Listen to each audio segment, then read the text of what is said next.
Hey everybody, we finally made it to 30 videos in a row! Now that's an accomplishment that I cannot ignore. Yeah, I know it's not Halloween yet, but if you saw my latest community post, you'll understand why I can't get the final story done on Halloween. Due to how long the last one is, I unfortunately won't have time to finish it before then. I'm sorry guys. But the fact that we got as far as we did, that's crazy. And I'm super happy we did.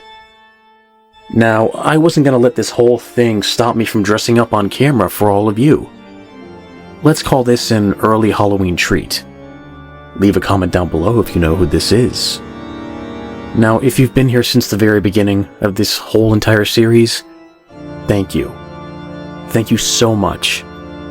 I'm honestly so grateful you guys spent all of October with me. And it truly does mean a lot. It's a blessing. Thank you. All I can say after this is that I need a break. Luckily, I'll be going on vacation shortly after this is uploaded. I won't be gone long, just a couple of days. And I guess while I'm away, feel free to watch the entire series all over again. Ryan, wherever you are in the world right now, wherever you're watching this from, thank you. Thank you for being such a good author and a good friend, and I really hope that you enjoyed my reading of your anthology series. Now, let's not waste any more time. Let's get right into story number 30. Happy Halloween, everyone. Enjoy.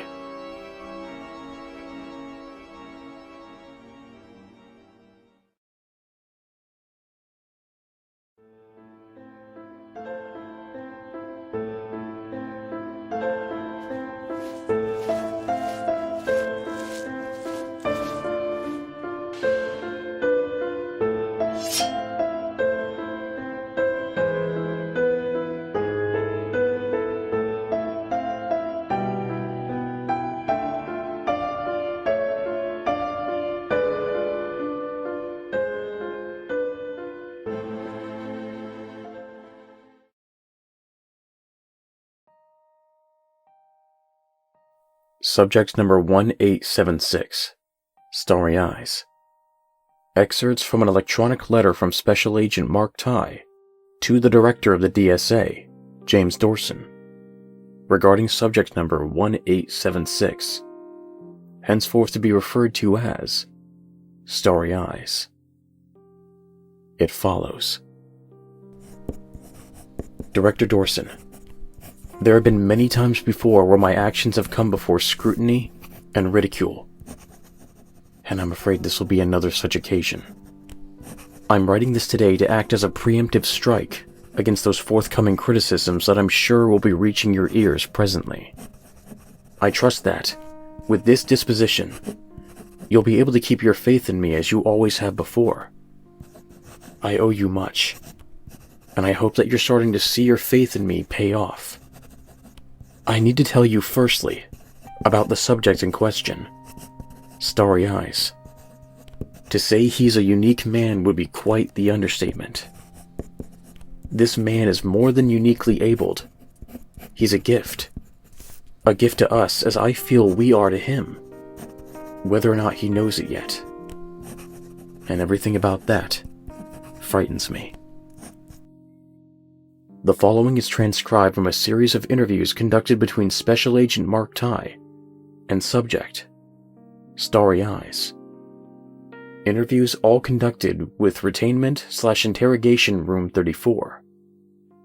Audio date on the following file, September 29th, 2018. Can you give me your name? My name is what little I have that actually belongs to me. You can't have it. I don't need to keep it. I just want to hear it.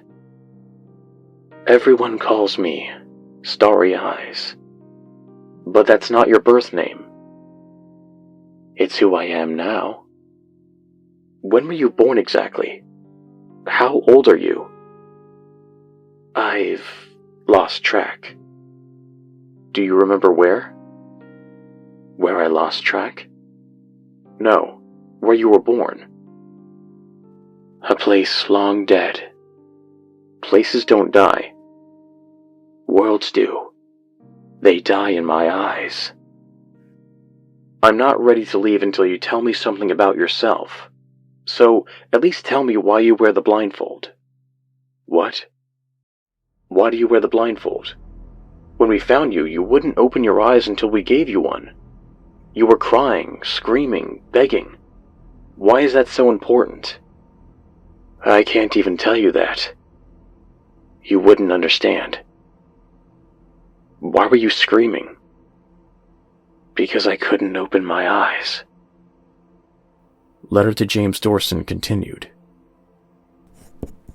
How long have we been a reactionary agency? How often are we even granted a choice? We don't stop evil from happening. We clean up after it's done. And then we tell the public it's okay. Nothing to fear. It won't happen again. How many times have you said that, Director? How many times have I said it? I remember each one. I've worked on 174 cases. Each and every time, I had to tell someone those exact words. And they feel so damn hollow. Not because they're always lies, but because of that one word there. The one word I hate saying more than any other. Again. Interview with Starry Eyes. Audio date, October 13th, 2018. They tell me you don't sleep. I don't. Haven't. Can't.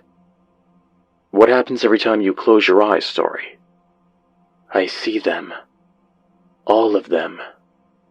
Can you specify for me? For you or for the recording? Both. I need to hear it again. I see them. The other worlds. Other worlds? Like ours? Like our Earth, correct? There's so many. Some like this Earth, sure, but many aren't. They can be so different. So alien. And when you close your eyes, you see them? I see them. Is this like a telescopic view, or are these visions through the eyes of someone else? A little bit of both. It depends. Sometimes I see them all. Every world, every reality, spawning off each other endlessly like branches.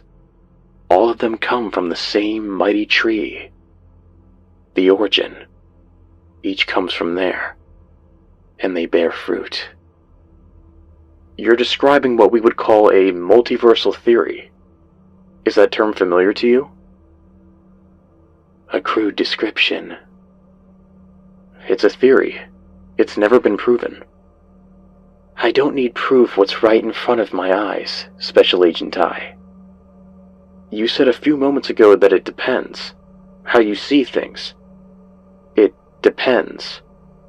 Can you elaborate? Do you choose what you see? I don't choose what I see. I am shown. Who shows you? I don't know if it is a who, but I'm always shown what matters. What I need to see. And what do you need to see? What are you shown? Horrors. Letter to James Dorson continued. I recognize and acknowledge the hesitation that my colleagues have expressed. I completely understand. Do not feel that I am ignorant of their points. I am fully aware of the consequences of a living gateway between dimensions. He is a doorway. And not just any doorway. He's a doorway to these cancerverses, as he calls them. Worlds that were never meant to be. Where horrors have taken place on unspeakable levels by unimaginable monsters. And doors open on both sides. Interview with Starry Eyes. Audio date, October 14th, 2018. There are cancers. never meant to be, fallen from the tree. And these are the worlds you see when you close your eyes. Every time. Have you ever seen this world? No. I cannot see forwards to the future, or back to the past. I can only see what is happening in the now. My visions come from the left and the right, from above and below, from the parallels. Is this world like any of those that you've seen before? Any of these cancer verses? Yes. Do you think we're all doomed to fail? Do you think we're doomed to the same fate? Yes. I have no doubt. One day the rot here will be too much, too great, and you will all fall from the tree of creation, just like all the others. And what makes you think that? What has given you that indication? You have. Pardon me? You and your DSA. We protect our world. So have all the others. You think people haven't fought back before.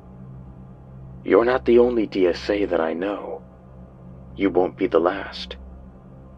Whatever name you call yourselves by, it always ends the same. Our world is healthy. A healthy world wouldn't need you, Agent I. So, how does it end? In the void, rotting. And you with us? Perhaps. Letter to James Dorson continued. They say, in the multiverse theory, that the worlds split from each other, each universe born of the last, each one dividing like the branches of a tree whether a decision is made or something is left to chance. Every time something can be different. Every time something can be different, it is. That means there are universes that diverged long, long ago that look nothing like the reality we know. Yet, there are plenty more still that are nearly indistinguishable. And that's what I've seen. Infinite possibilities. I looked into starry eyes, and I saw hope. Interview with Starry Eyes. Audio date, October 22nd, 2018. Somebody, help! Jesus Christ, get in here, now! Oh God, get it away from him! Get it away! Back off him right now! I can't. The damn room is falling apart! What's that light? What's that light between them? Break it! Get him on the ground! Get him on the ground! I can't move Mark. He's stiff as a board. Let him go, damn it! Stop this! Break it. Break the connection. Where's the damn blinders? I got the blindfold. Put it on! Put it on! Holy shit. Mark, are you okay? Get him on the ground! Is Mark okay? I swear to God, if you've heard him, please stop! Stop! Mark, it's okay. You're fine. Don't touch him. Don't hurt him. I made him. What? If you hurt him, you answer to me. Please, no more. With all due respect, sir, he nearly tore the room apart. What was that? What was that light? You can go. I'll finish up in here. I don't think... Now, Agent! That's an order. Letter to James Dorson continued. The bond we shared, when I looked into his eyes, nearly destroyed the interrogation room. It nearly killed me. An energy connected us, linked us, and it burned like the stars. He was hesitant to do it, and I understand why. It was foolish, yes, but I don't regret it. Inside his eyes, in that swirling, glittering cosmos, I saw it all. I saw every reality, every world, and 1,000 nightmares. They're still there, like thoughts after a dream. Images. A robot standing alone in a field. A grinning moon. Red petals.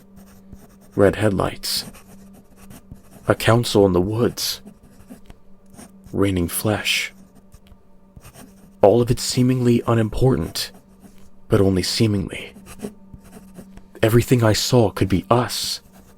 Every future, every fate, every threat could be ours. And they're all inside his head.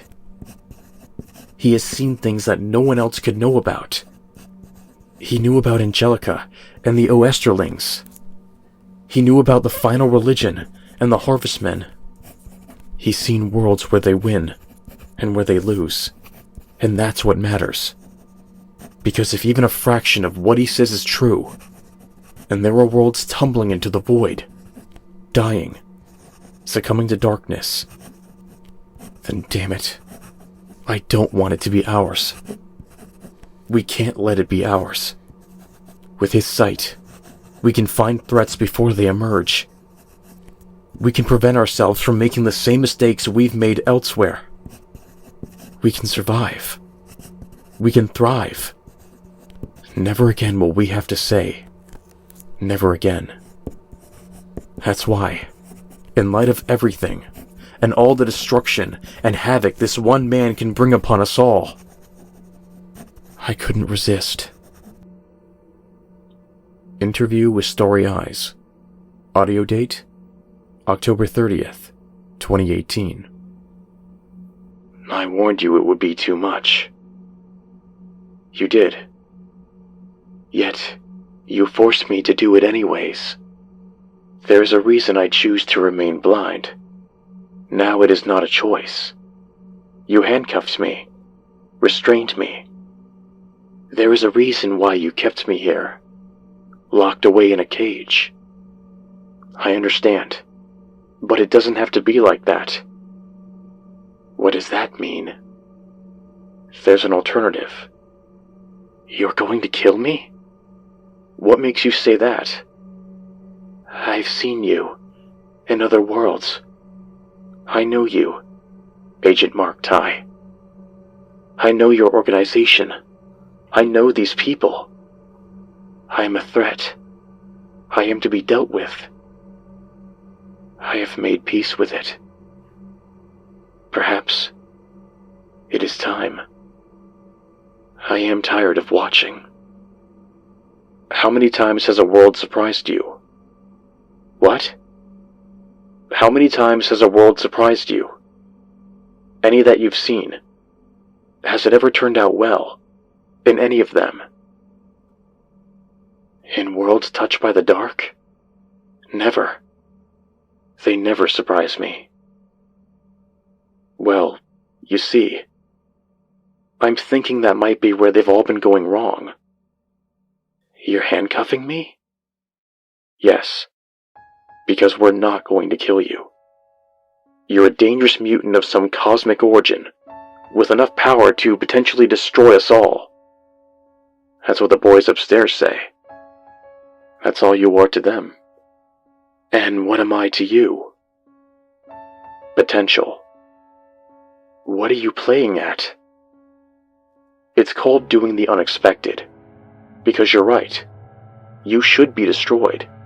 It's too risky to let you go unchecked. Something needs to change.